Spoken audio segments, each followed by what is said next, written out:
Eminences, Excellencies, Fathers and representatives of the Islamic community, and dear friends.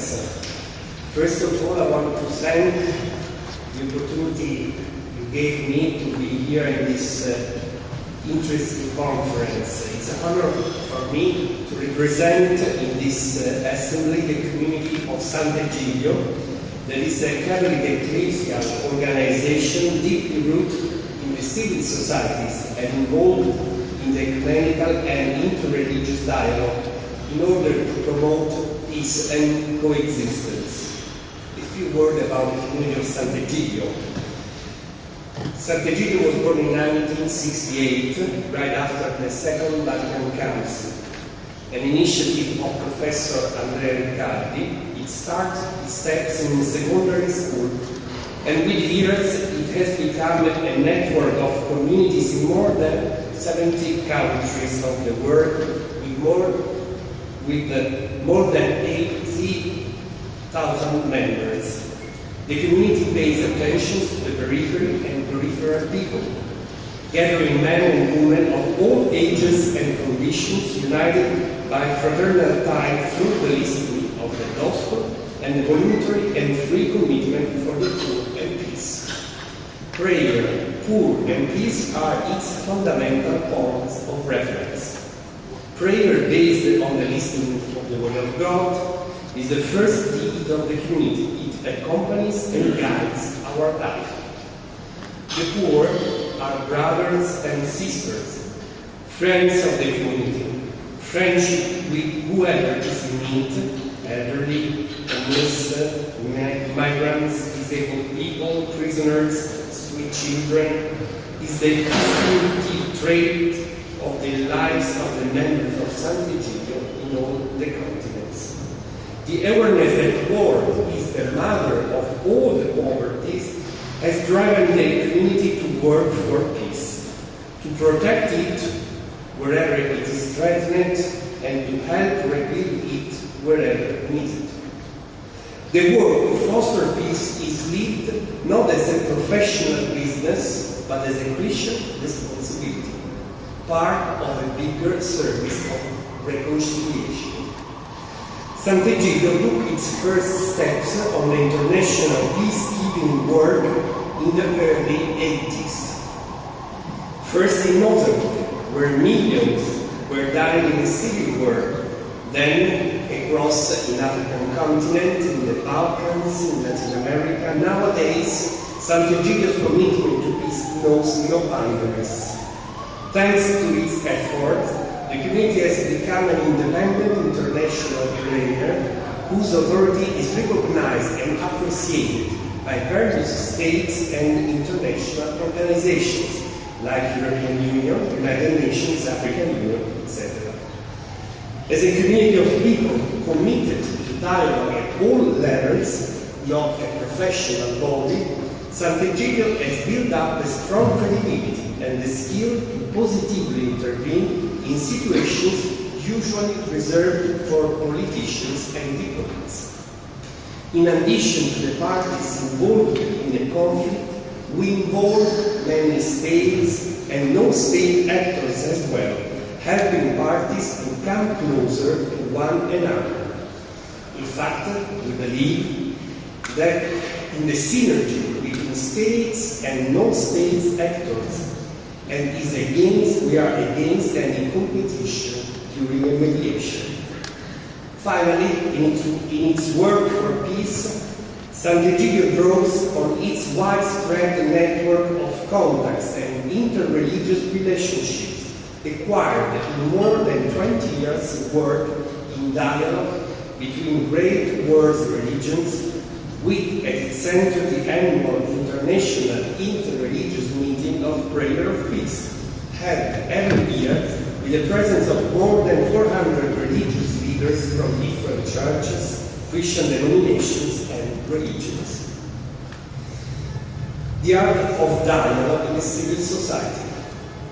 I would like to stress some aspects of the engagement of the community of Sant'Egidio to promote a cultural and religious dialogue in the civil society.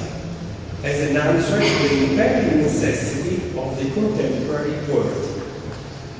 The Cold War, the wall, and the balance of terror seemed overcome by the euphoria of globalization after 1989. Everything, from the economy to finance to the media, was unified, giving rise to a global era. But besides the giant of globalized economy, a spiritual unification through dialogue was missing. Spiritual words often remained attached to traditional horizons of the past. On many occasions, religions did not perceive globalization as an adventure for the spirit. Also, they were experiencing new encounters and scenarios. John Paul II, with foresight, sensed it in Assisi in 1986, gathering many religious leaders to meet and pray for the globalization of peace. By contrast, some religious sectors bound themselves to forces resisting globalization, sacralizing fundamentalist identities opposing each other, at times terrorist identities, detaching themselves from their own historic and cultural backgrounds. Today, the global world is marked by divisions, wars, antagonisms, many fears lingering in the hearts of people who look for reassurance even while they confront each other like enemy tribes. We live today a great contradiction. At every latitude, people are afraid, yet in the northern world, we have never witnessed times as safe as this. Zygmunt Bauman, who attended our meeting of interreligious dialogue, wrote, "The best technologically equipped generation in human history, our own, is also afflicted as no other by feelings of unsafety and powerlessness. We are experiencing what Mircea Eliade calls the fear of history, which leads to multiplying defenses, fortifying identities, and one's own space, attacking, speaking harshly to each other. Religions also risk being drawn into this fortification of their own space and identity, characterized by nationalisms and antagonisms. The self-reference of religions close inside their fences is the slumber of the spirit. There is, however, need of a global and ecumenical vision and awareness of a common destiny among peoples. They teach that man and woman are engaged in a long journey towards a common destiny. If religions want to play a significant role in the civil societies today, they have to give new drive to their art of dialogue, to consolidate the sense of a shared destiny, root and path of peace and of living together. The art of dialogue is an authentic and peaceful speech, nourished by encounters, not an aggression against the other, taking up words as weapons. It brings people closer. It highlights what they share. It is respectful. The art of dialogue is in the treasures of the religions. The alternative is war, or a dark world of hatred.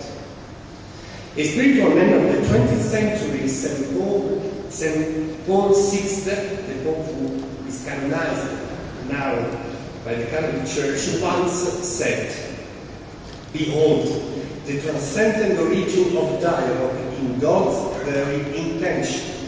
Religion is by its very nature a relationship between God and man.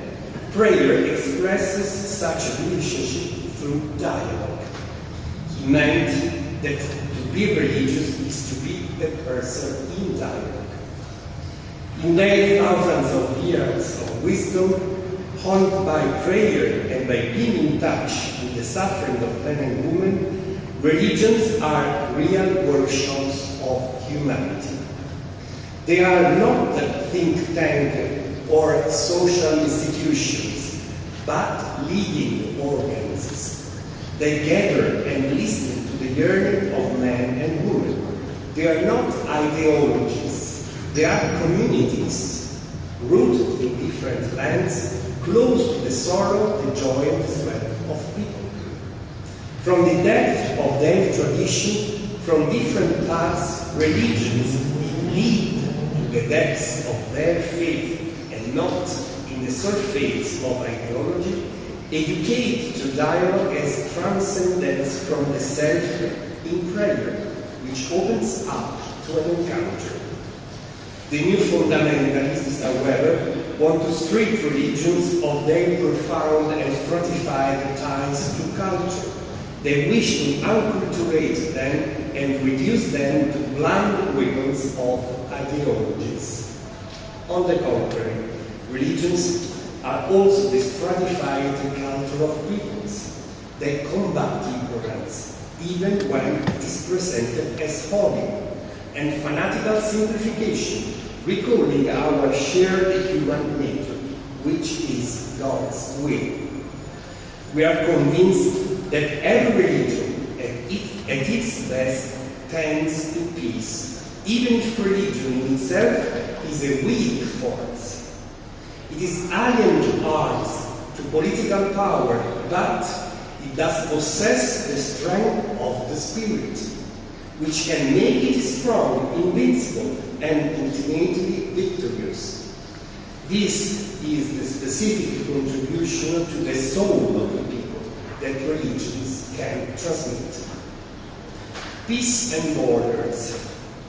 As a second field of interest for religion in the civil societies, I would like to underline one aspect of our nowadays societies: the growing presence and importance of borders as a concrete separation, but also as a mentality, a form of our minds.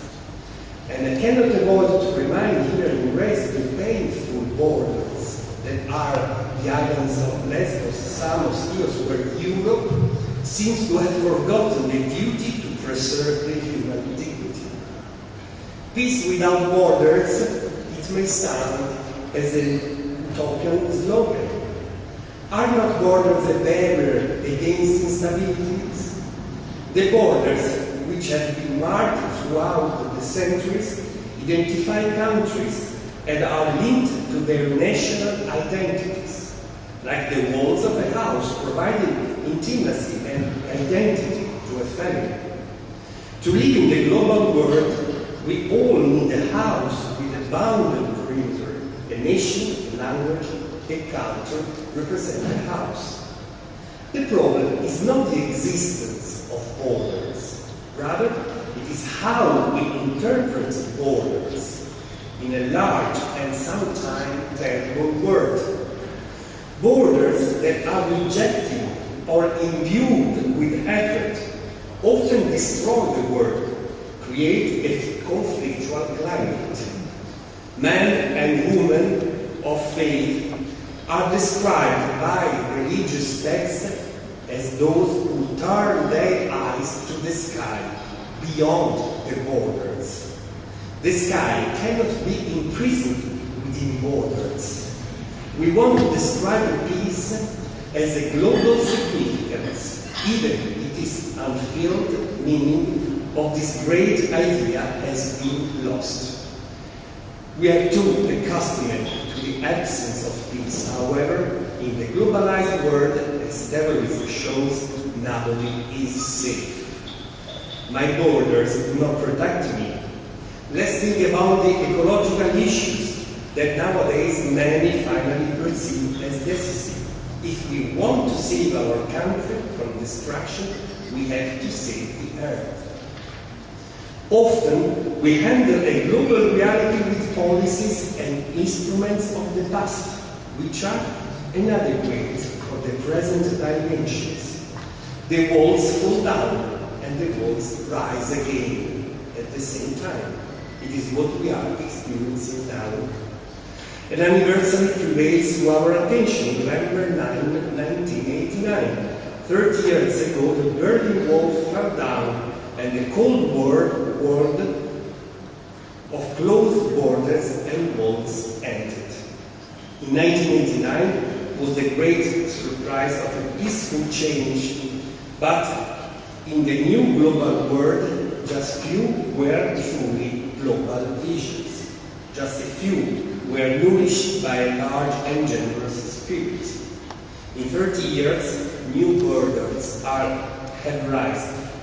Let us think of those grew after the end of the Soviet Union, where some borders were relativized, as it has happened in the European Union. Others have hatted and fighting broke out to create new ones. Some are not borders, rather walls, driven by military or defensive motives or to stop migrants, to protect the national space. In absence of broad visions, antagonistic, national or nationalistic perspectives resume simplified reactions to a globalization that appears intimidating, a simplification that seems to shield from complex issues. There is another anniversary to recall, 1st September 1939, where the Nazi troops violated Polish borders and the most horrible war broke out among Europeans. It was the beginning of a globalization of war as never before in the history of humanity. The complex reality of the contemporary world cannot be simplified through either the brutal cutting of borders or vested interests. It is multi-faced, as Pope Francis often has mentioned. It needs to be inhabited by a fabric made of an articulated and insightful dialogue. Religions, as I said before, are the major depositories of this wisdom. An example and the last fruit of this spirit, just last February, is the innovative and robust document on human fraternity for world peace and living together, signed in Abu Dhabi by Pope Francis and the great Imam of Al-Azhar, Al-Qaeda, that shows as a way of peace. I cite, dialogue, understanding, and the widespread promotion of a culture of tolerance, acceptance of other, and of living together peacefully. We must not be accepting towards the heavy raising of vested interests as the great ones of the world are turning into. Often the poor, in their need, grasp the direction. The path of the Spirit opens roads, unites, releases the dialogue. Indeed, it's a real strength. Despite its intense course, dialogue belongs deeply to religions, as to any culture where humanism prevails. Dialogue and universalism without borders through different paths are rooted in the chromosome and in the experience of religions. Borders exist, but they cannot turn into walls or draw the future. Believers go beyond them through the glance of their heart and with a word of dialogue with God and with the other human beings. The Psalm 17 reassures us in its simplicity by saying, "From the end of the world I call to you, Lord." Thank you.